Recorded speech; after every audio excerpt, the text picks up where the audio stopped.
no Senhor, neste tempo do Natal, nós temos uma boa oportunidade para meditar sobre um dos mistérios centrais da nossa fé, o mistério da encarnação do Verbo.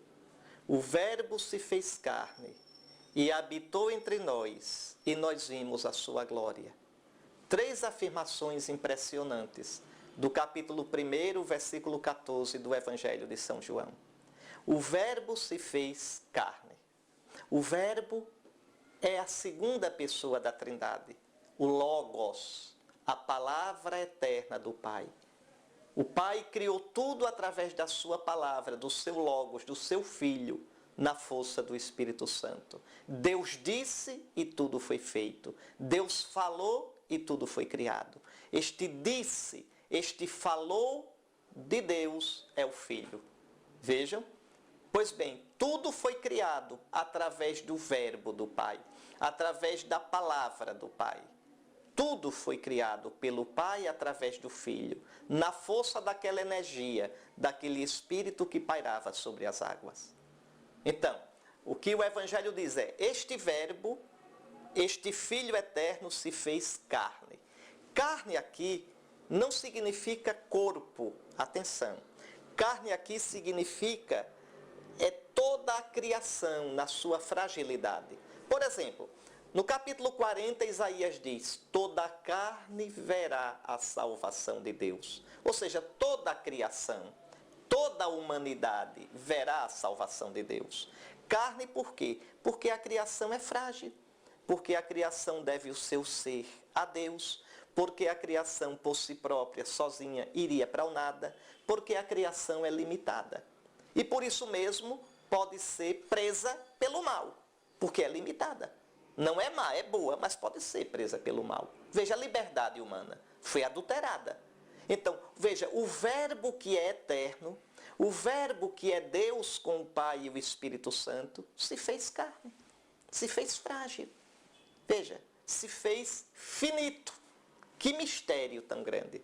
Sem deixar de ser Deus, assumiu a nossa limitação. Interessante que o capítulo 40 de Isaías diz assim, olha, toda a carne é erva, toda a carne é como a flor do campo, passa a erva, murcha a flor, mas a palavra de Deus permanece para sempre. A palavra do Senhor, o Verbo do Senhor permanece para sempre. Veja, a carne passa, a carne murcha, o Verbo do Senhor permanece para sempre. Pois o Verbo que permanece se fez carne que passa. O Verbo que é eterno, infinito e duradouro, estável, se fez carne que se estiola e murcha. Quanto amor, quanta humilhação. O Verbo se fez carne. Deus se fez humano, Deus se fez homem.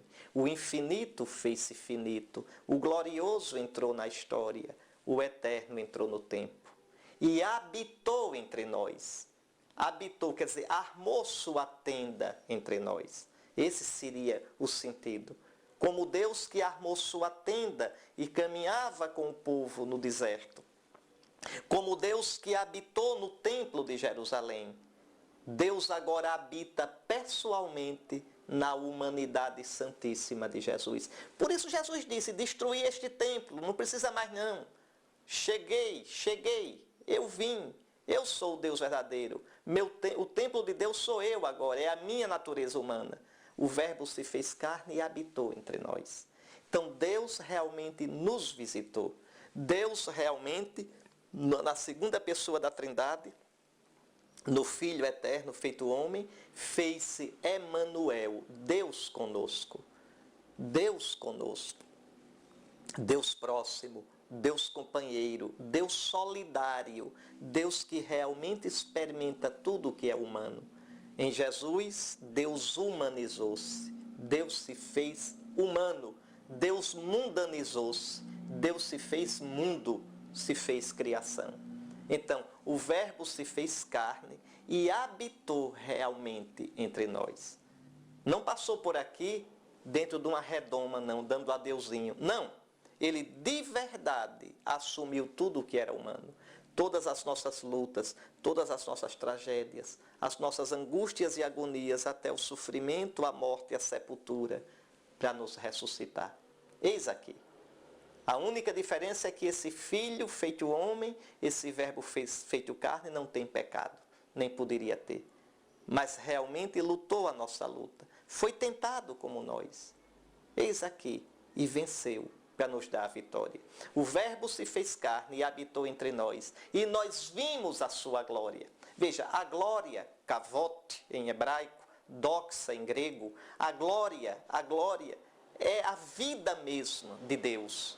É o ser exuberante. Imagine o sol, não é? Espagindo. Imagine o sol explodindo com a luz, os raios. Pronto, assim é Deus expandindo a sua vida, o seu ser, a sua glória. Veja, o Verbo se fez carne e habitou entre nós. E veja, na carne dele, na humanidade de Jesus, brilha a glória de Deus. O que o Evangelho está dizendo é isso, que olhando Jesus a gente vê a glória de Deus. A gente vê a glória de Deus na criancinha, na manjedoura. A gente vê a glória de Deus, não é?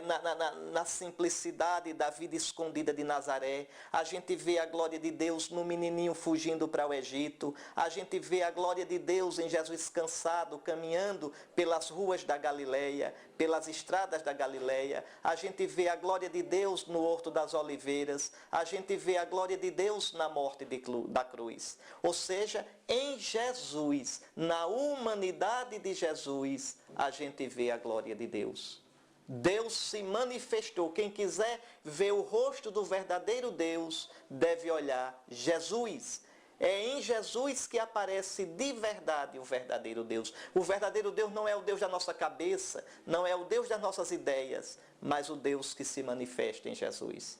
O Verbo se fez carne, habitou entre nós, e nem Jesus de Nazaré, na sua vida humana, nós vimos a glória de Deus. Está aí. Então, ser cristão é crer nessa boa nova impressionante. E seguindo Jesus, sendo batizado em Jesus, comungando com Jesus nos sacramentos, nós de verdade comungamos a glória de Deus, vivemos a vida de Deus. Que você, caro irmão, possa nesse santo tempo de Natal viver essa vida. Que você possa saber, ter consciência de que nós não estamos sozinhos. A nossa história, a nossa vida, o nosso mundo foi preenchido pela glória, pela eternidade, pela santidade, pela exuberância de vida do nosso Deus.